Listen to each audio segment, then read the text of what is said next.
Commissioner Al had spent 40 cycles reviewing conflict resolution statistics for the Galactic Armistice Commission, and she had never seen anything like this. The numbers on her display screen made no sense at all. She checked them 3 times, ran them through verification systems twice, and still the pattern remained the same. She stood in her office on Station Meridian, a massive space station that floated at the exact center of known galactic space. The Commission had built it there on purpose, so that no species could claim it favored one side of the galaxy over another. From her window, she could see trading ships from 100 different worlds coming and going. But right now, she was not looking at ships. She was looking at data that should have been impossible. 17 major wars had ended in the past 2 cycles. That alone was remarkable. Wars in the galaxy tended to last for centuries, sometimes. Species held grudges for longer than some stars burned. But 17 endings in just 2 cycles was unprecedented. What made it stranger was that 12 of those 17 wars had involved human mediators. Al summoned her senior analysts to the crystalline observation deck. The room was designed to impress visiting diplomats, with walls that shifted colors based on the emotional state of the occupants and a floor made of transparent crystal that showed the stars below. Today, the walls had turned a confused shade of purple, matching her own feelings perfectly. Arrived first, he was a species that resembled large aquatic creatures adapted for land travel. His fins rippled with confusion as he reviewed the data she had sent ahead. "This must be an error in the collection systems," he said. His voice gurgled slightly, a natural feature of his species that the translation devices could not fully correct. "Humans have only been spacefaring for 300 standard years. They are infants by galactic standards." "I know how long humans have been in space," Al replied. She was a tall and angular with skin that shifted between shades of blue depending on her mood. Right now, she was a deep navy indicating serious thought. "But the data is, I checked it myself." Other analysts filed in. There was a massive who had to duck through the doorway. There was Seven, a synthetic being who had served the Commission for over 2,000 years. There was Specialist, a whose 4 arms were already typing notes on multiple devices. "Let me show you what I found," Al said. She pulled up the first case file. The border war appeared as a red line on the galactic map, marking the disputed territory between 2 powerful empires. Both species were reptilian, cold-blooded in more ways than one. They had been fighting over the same stretch of space for 12,000 years. 12,000 years, Al repeated, letting that number sink in. 400 generations of soldiers, billions of casualties on both sides. The Commission has sent mediators to this conflict 27 times over the centuries. Every single one failed. She changed the display. The red line was now green, indicating a resolved conflict. 6 months ago, we assigned a human observer to the region. Her name was. She was not even a primary mediator, just someone sent to collect data and report back. The war ended in 6 months. Silence filled the room. Sven stopped rippling entirely, a sign of complete shock among his people. "Show them the next one," Seven said. The synthetic's voice was calm, but her optical sensors were focused with unusual intensity on the display. Al pulled up the succession crisis. This one was more recent, only 200 years old, but it had been exceptionally complicated. They were in species with a complex hive structure. Their previous queen had died without naming a clear successor, and 17 different claimants had emerged. 3 royal houses supported different candidates, and the resulting civil war had shattered their civilization. "The Commission sent a delegation of our finest diplomatic minds," Al said. "Species with thousands of years of experience in succession disputes. They spent 40 years making no progress. They were preparing for a final war that would have killed millions." She pulled up the resolution report. A human named was assigned to provide support services for the delegation. He was not a diplomat. He was previously employed as what humans call a bartender, someone who serves drinks in social establishments. He resolved the crisis in a single summit meeting that lasted 3 days. Made a rumbling sound deep in his throat. That is not possible. I have studied the succession laws. They are among the most complex legal frameworks in the known galaxy. No outsider could navigate them in 3 days. He did not navigate them, Al said. According to the report, he ignored them entirely. She continued showing examples. The trade war ended after a human agricultural specialist suggested a crop-sharing arrangement that neither side had considered. The Hollow Moon insurgency resolved when a human soldier on peacekeeping duty organized a sports tournament between the opposing factions. The refugee crisis solved when a human aid worker helped both sides realize they were worshiping different aspects of the same ancient deity. Case after case, the pattern held. Humans were resolving conflicts that had stumped the galaxy's best minds for centuries. This brings up an uncomfortable question, Seven said when the presentation was finished. Either our methods are fundamentally flawed, or humans possess some ability we do not understand. Or both, Al said grimly. The Galactic Armistice Commission was old. It had been founded over 50,000 years ago, when the first interstellar civilizations realized they needed neutral parties to prevent constant warfare. It had developed sophisticated protocols for conflict resolution. There were frameworks for territorial disputes, succession crises, resource conflicts, religious wars, and every other type of disagreement that sentient beings could have. The Commission trained its mediators for decades before sending them into the field. They learned the history, culture, psychology, and legal systems of hundreds of species. They studied famous conflicts and the methods that had resolved them. They practiced neutrality until it became part of their very nature. And yet somehow, untrained humans were outperforming them by a factor of 3. I want to understand this, Al said. I am authorizing a full investigation. We will study every conflict that humans have helped resolve. We will interview the human mediators, the parties involved, anyone who witnessed what happened. We will find out how they are doing this. Fins rippled with uncertainty. Commissioner, with respect, this could be seen as an insult to the humans. They are a proud species. They may not appreciate being studied like laboratory specimens. Then we will be diplomatic about it, Al replied. That is, after all, supposed to be what we are good at. The investigation began 3 days later. Al assigned her best analysts to different cases, sending them across the galaxy to gather information. She herself took the most puzzling case of all, the border war. 12,000 years of conflict, ended by a single human in 6 months. If she could understand that, she could understand anything. She boarded a diplomatic vessel and set course for the border region. The journey would take several weeks, even at maximum speed. She used the time to study everything the Commission had on file about humans. They were a young species, barely noticeable on the galactic timescale.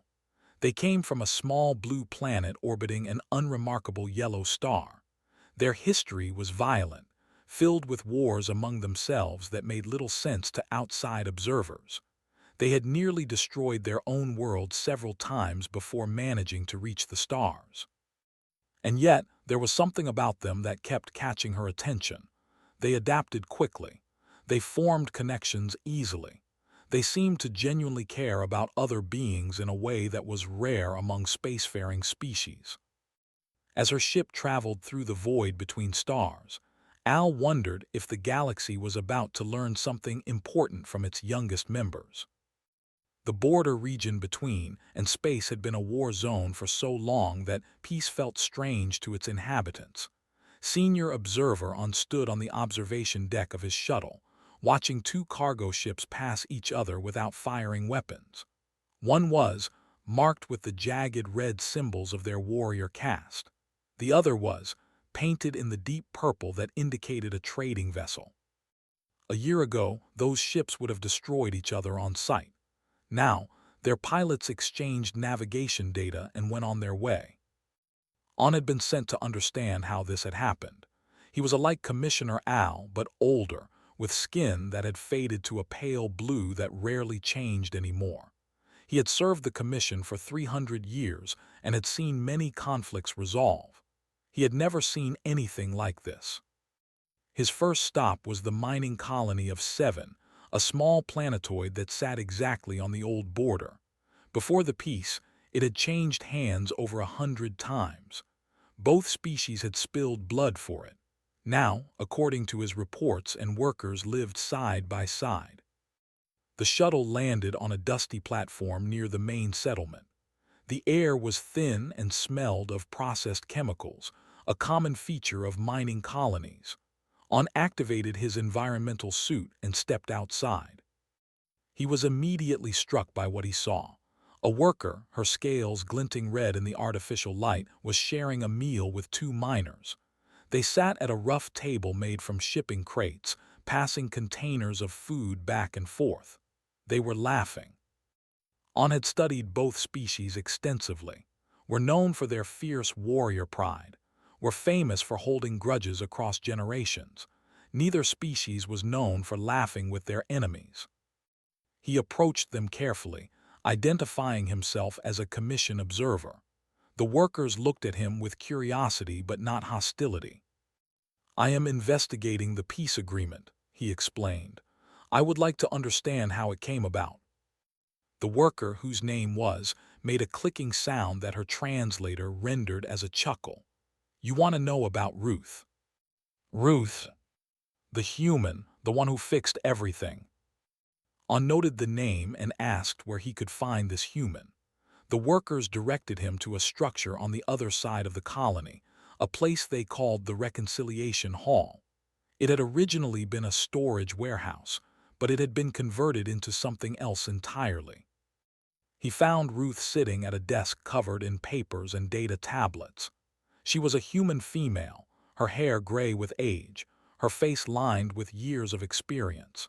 She wore simple clothing that had seen hard use, and she moved with the careful efficiency of someone who had spent years in difficult environments. "Sergeant Ruth, retired," she said when he introduced himself. "Though nobody around here uses my rank, just Ruth is fine." On studied her with all the analytical skills he had developed over 3 centuries. She seemed entirely ordinary. There was no sign of unusual technology, no hint of hidden powers. She was just a human, slightly past middle age, drinking something from a chipped ceramic cup. "I have been sent to understand how you resolved the conflict," he said. "This war lasted 12,000 years. It resisted every intervention the Commission attempted, and you ended it in 3 weeks." Ruth took a sip from her cup. "Was it 3 weeks? Felt longer. Those first few days were rough." "Can you explain your method?" She leaned back in her chair and thought for a moment. "I asked them what they wanted." On waited for more. When nothing came, he prompted her. "Could you elaborate?" "That is the method," Ruth said. "I asked them what they actually wanted, not what their governments wanted, not what their ancestors had demanded, not what their pride required. I asked individual people what they personally wanted out of life." "And what did they say?" Ruth gestured toward the window which looked out over the mining operation. "The miners wanted safety for their spawn pools. They lay eggs, you know, and the eggs need very specific conditions to hatch.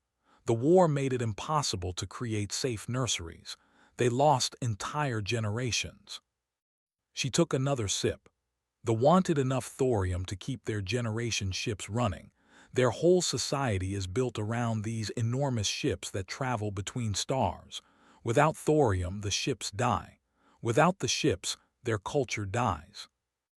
Unprocessed this information, but the war was about territorial control of this region. "No," Ruth said firmly. "The war was about pride and momentum. It had been going on so long that nobody remembered why it started. Both sides kept fighting because stopping would mean admitting that all those deaths had been for nothing. The actual resources they needed, the actual things that mattered to regular people, those were never really in conflict. I do not understand. How could 12,000 years of war be based on a misunderstanding? Ruth set down her cup. It was not a misunderstanding.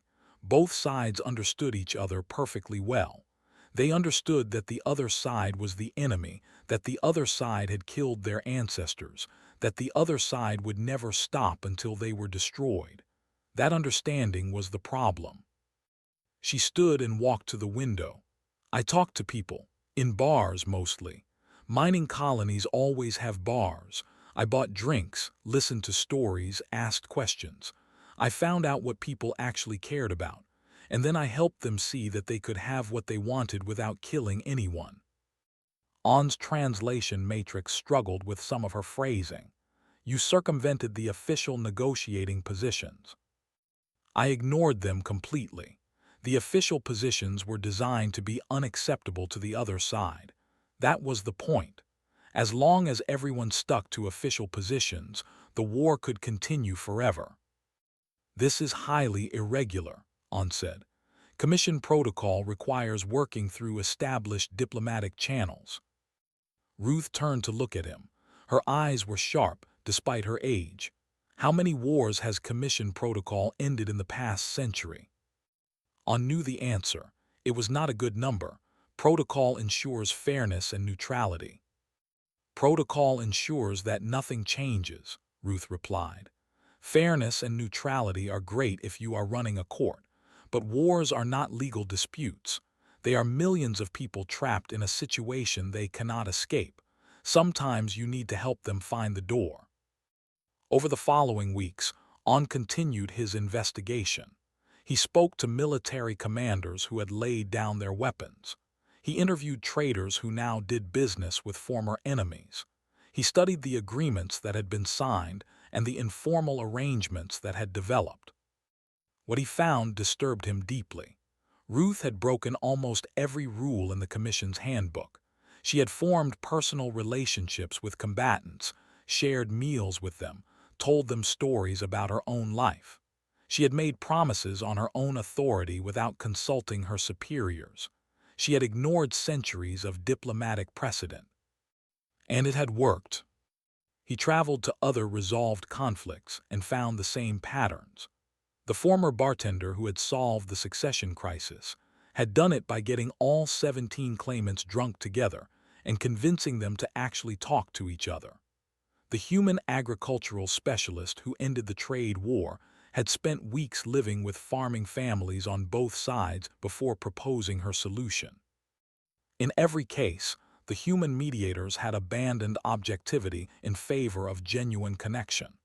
They had made friends with the people they were supposed to be neutrally observing. They had cared about them as individuals, not as representatives of their species. By galactic standards, their methods were hopelessly naive. They lacked sophistication, institutional knowledge, and proper training. They ignored protocols that had been refined over. But they ended wars. They ended wars that nobody else could end. On prepared his report with growing unease. The implications were troubling. If human methods were superior, what did that say about the Commission and everything it represented? He submitted his findings and waited to see what would happen next. The final report landed on Commissioner Al's desk like an explosive device waiting to detonate. She read it 3 times, hoping she had misunderstood something. She had not. The data was irrefutable. Humans ended wars at 340% the rate of the next most effective species. They did it faster, more completely, and with better long-term outcomes. The conflicts they resolved stayed resolved, while many commission-brokered peace agreements fell apart within decades. She called a full meeting of the Commission's senior leadership. They gathered in the Grand Council Chamber, a room designed to hold representatives from hundreds of species. Today, only 12 beings sat at the central table, but their decisions would affect the entire galaxy. presented the data first. His fins were carefully controlled, showing no emotion as he laid out the statistics. The numbers spoke for themselves. The pattern is consistent across all conflict types, he concluded. Territorial disputes, succession crises, resource conflicts, religious wars. In every category, human mediators outperform our best-trained professionals by a significant margin. Seven spoke next. I have analyzed the methodologies employed by human mediators. They share certain common characteristics. First, they ignore established protocols almost entirely. Second, they form personal connections with individuals on all sides of a conflict. Third, they focus on underlying needs rather than stated positions. Fourth, they propose solutions that our models would have rated as naive or impossible. In other words, said, his deep voice rumbling through the chamber, they do everything wrong and somehow succeed anyway. That is one interpretation, Seven replied.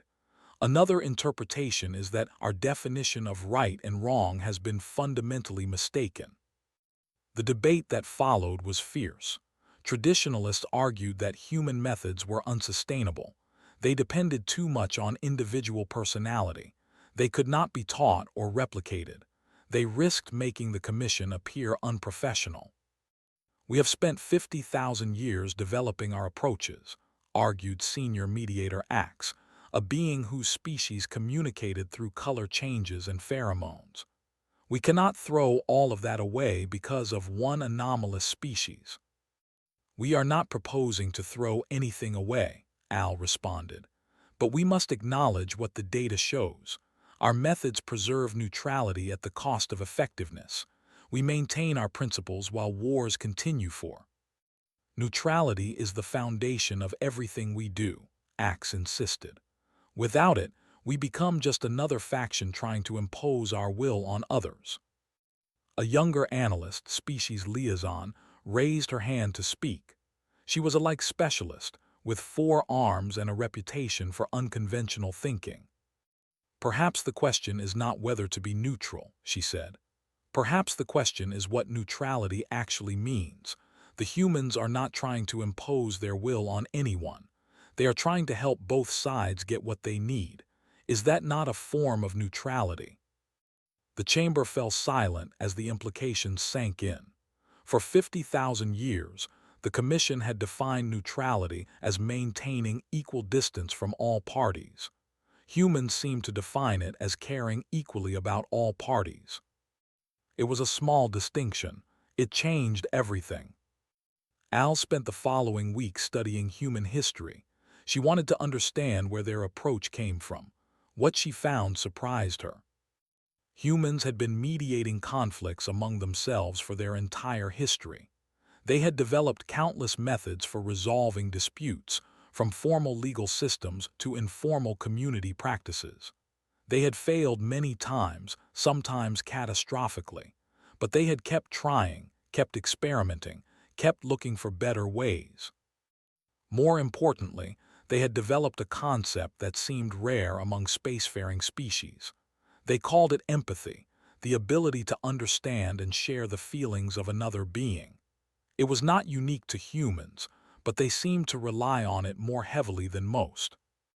Their mediators did not just understand conflict intellectually. They felt it. They understood what it meant to lose a child to war, to watch a community be destroyed, to live in fear for generations. And that understanding let them connect with combatants in ways that formal protocols never could.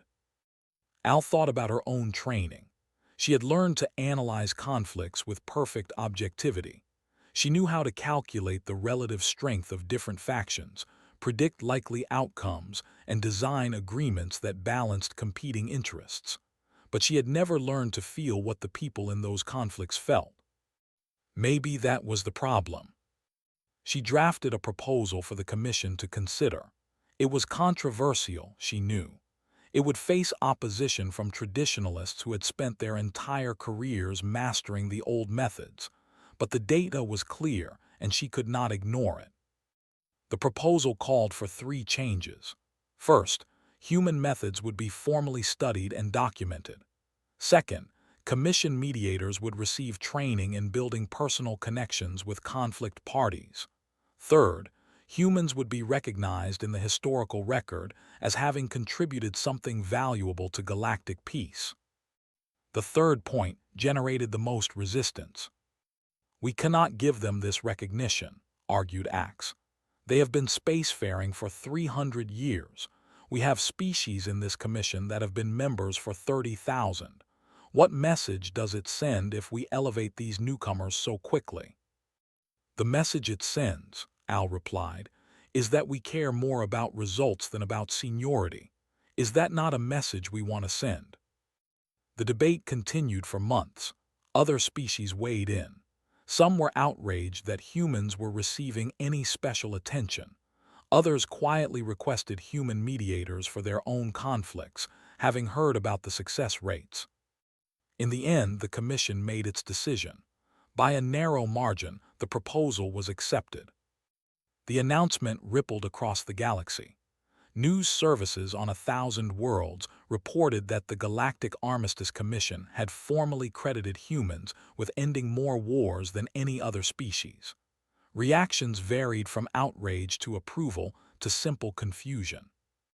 Al held a formal ceremony to mark the occasion. Representatives from dozens of species attended, including a delegation of humans who seemed genuinely surprised by the attention. The human ambassador to the commission was a former kindergarten teacher named David. He was a small man with gray hair and a gentle smile. He had not been a diplomat or a soldier or a mediator. He had spent most of his life teaching young children. When asked to comment on the recognition, he spoke simply. "We are not magic," he said. "We do not have any special abilities that other species lack.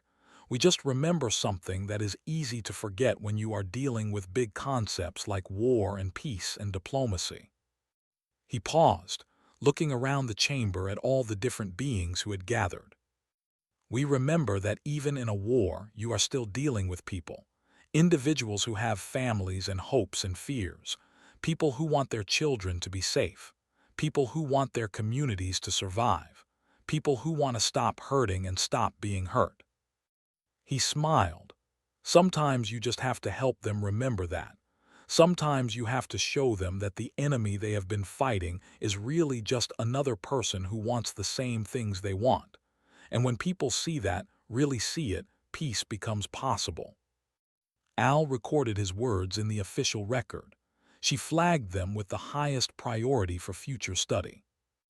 Later, after the ceremony was over and the delegates had departed, she stood alone on the observation deck of Station Meridian.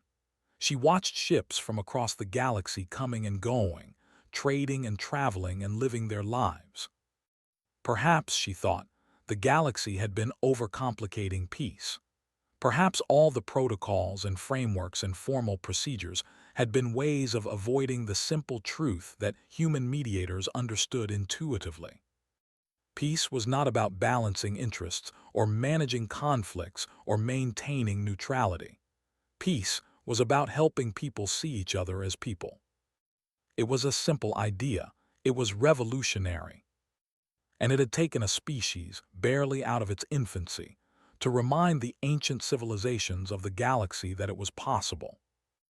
Al turned away from the window and began planning the Commission's new training programs.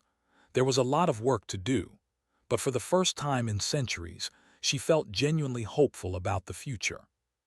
Somewhere across the galaxy, another war was probably ending because a human had bought someone a drink and asked them what they really wanted out of life. That was a good thought to end the day on.